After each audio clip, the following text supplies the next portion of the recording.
coming EP. So first of all, bakit yun napili yung International Women's Day as the date of your release for Tala Arawan?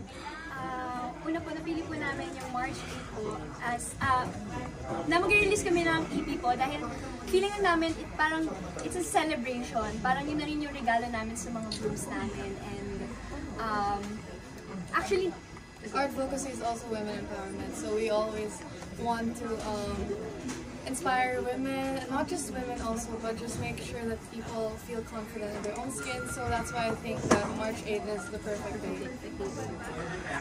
And last question na lang, no? Ano yung magiging different sound nitong Tala Arawan, and how would it be different from your past releases and albums?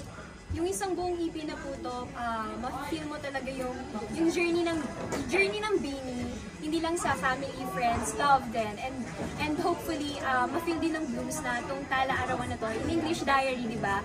Ma-feel nila na para kaming diary may sabit, sorry po.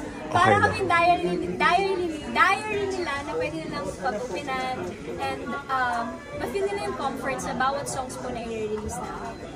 Ayan, thank you so much.